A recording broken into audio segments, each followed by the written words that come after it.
When I think of the top, what I believe to be the top news hosts or radio hosts, or, TV hosts and things like that, I think of Rush Limbaugh, Bill O'Reilly, and Tucker Carlson.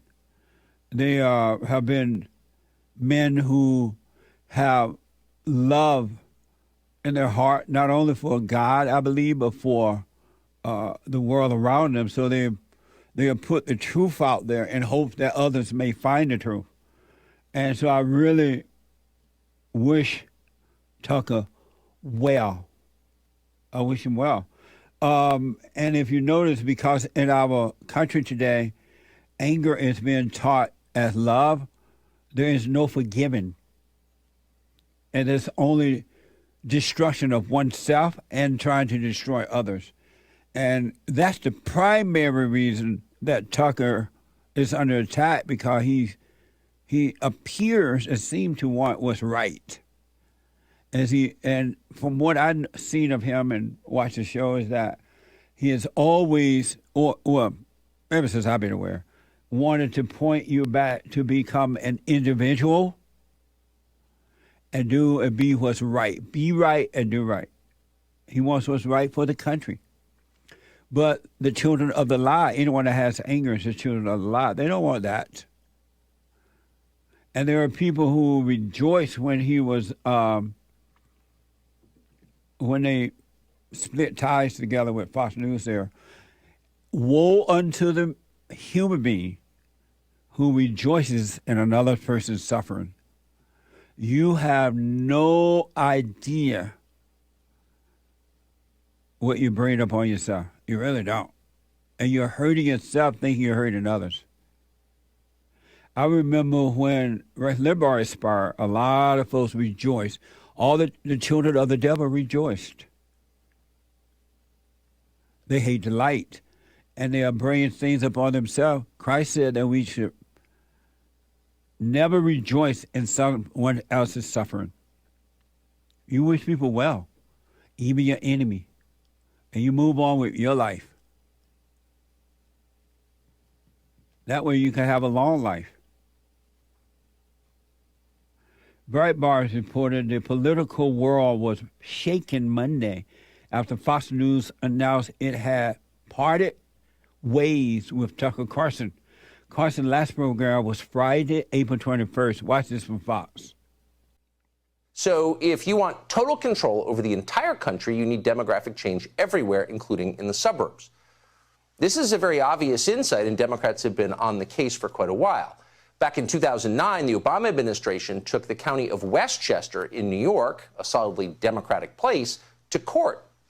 Why'd they do that? Well, the administration withheld tens of millions of dollars in federal funding unless Westchester pledged to build 10,000 low-income, high-density apartments in their suburbs. When he took office, Joe Biden threw his support behind something called the HOME Act. Among other things, the HOME Act would allow the federal government to withhold funds from local governments if they didn't find ways to add high-rise apartments or high-density zoning to suburbs. Joe Biden's HUD Secretary, Marcia Fudge, a former member of Congress, explained last year that the administration was concerned that African Americans cannot afford homes, not because they're poor, but because home appraisers are racist. Watch. What the president has said is that we have to look at everything through a lens of equity. And so what we have realized is that people selling homes, just as the persons you were talking about, and even people buying homes, if their appraisal is not correct, what we find, especially as black people in communities of color and underserved communities, is we lose great wealth just through the appraisal process.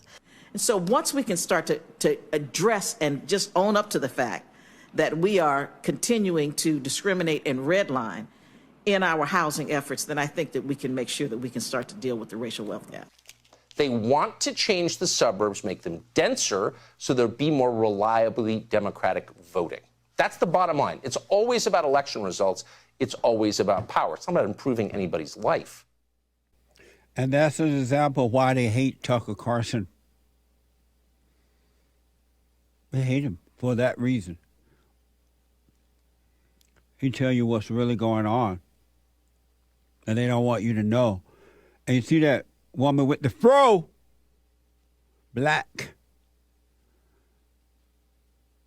They have all the wrong people in the right places to destroy America and to make sure it never come back. And the one thing that the blacks, not all, but most, hate more than Satan himself is white people. They hate white people.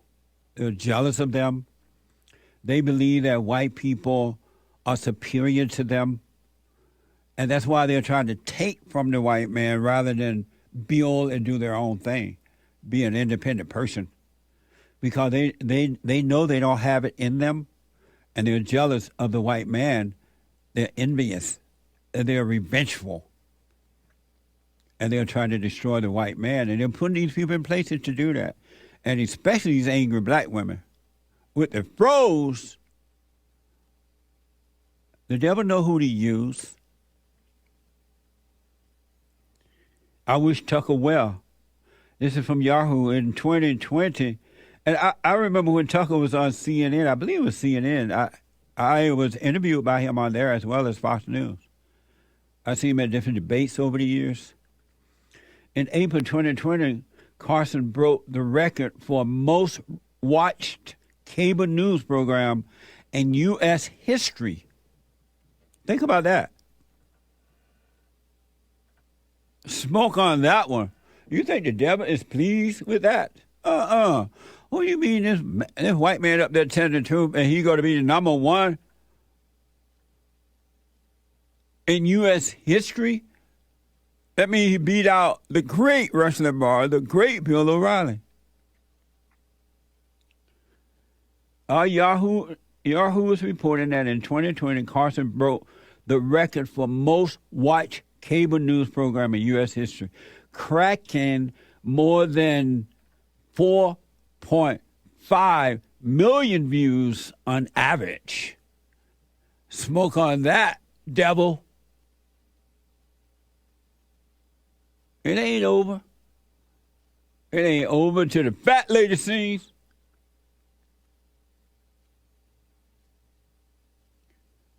And what doesn't kill you, well, you fill in the blank. This is from the Daily Signal. The following is a speech delivered by Tucker Carlson Friday night at the Heritage Foundation's 50th anniversary gala celebration. Watch this from the Heritage Foundation.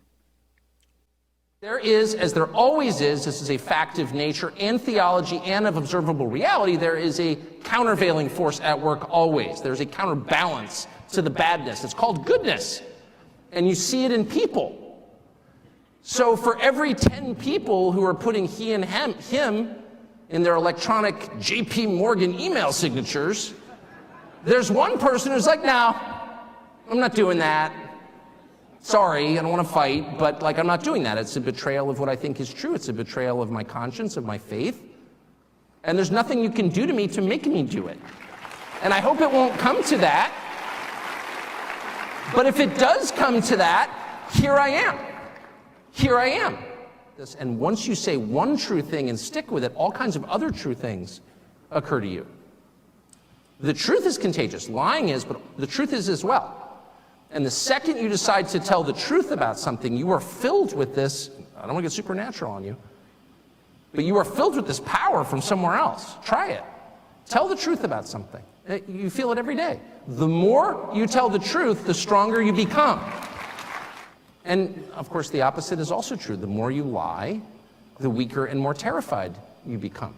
We all know that feeling. You lie about something, and all of a sudden you're a prisoner of that lie. You are diminished by it. You are weak and afraid. But you look around and you see these people, and some of them really have paid a heavy price for telling the truth. And they are cast out of their groups, whatever those groups are, but they do it anyway.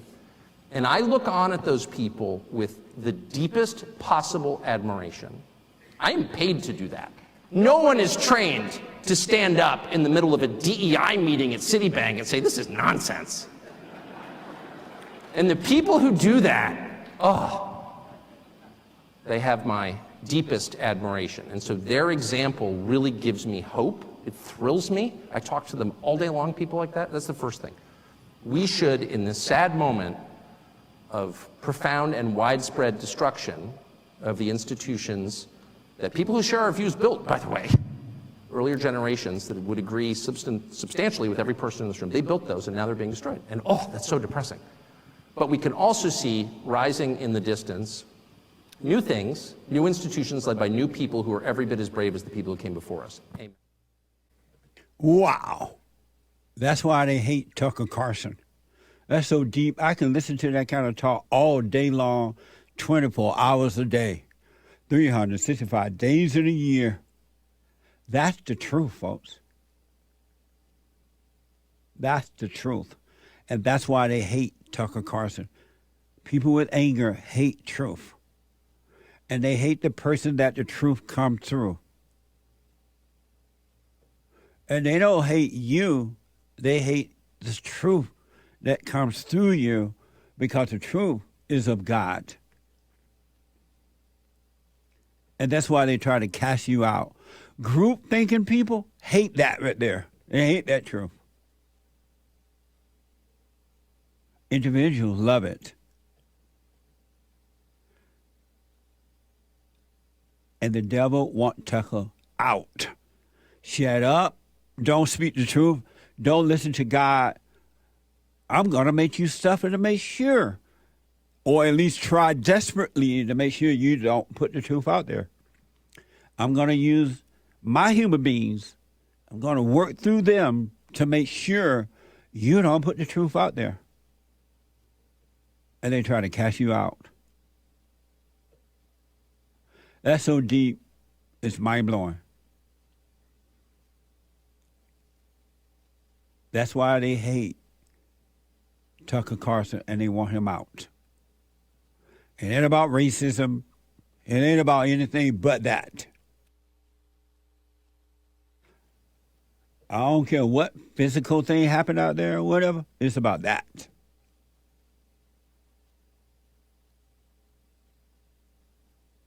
And I've said over and over again, if you have one iota of anger, one little dip-dap of anger, you're a murderer.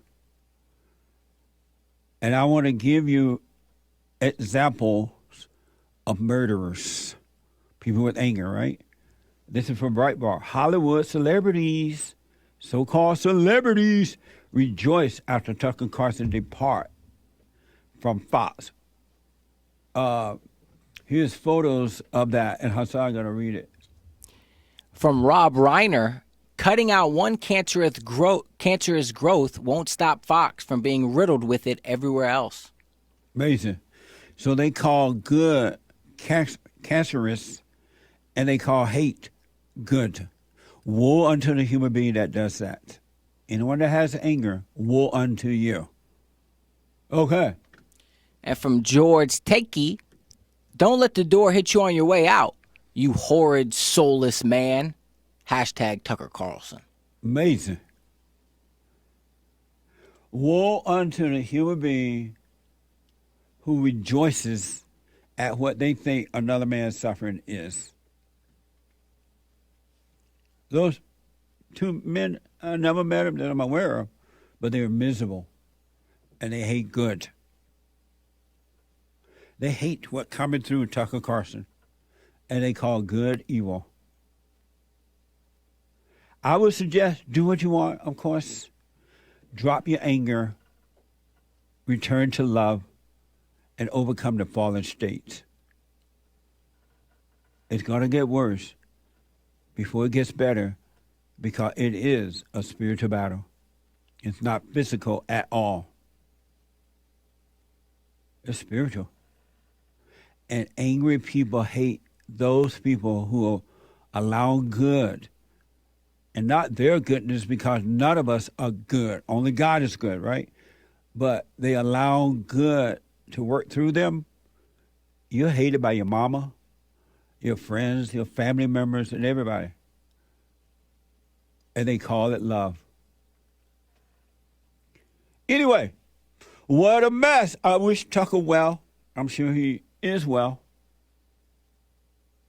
Because those who are on the side of good, they know that all is well. It always has been, it always will be, and it is. No matter what the world think, that's on them. They're blind.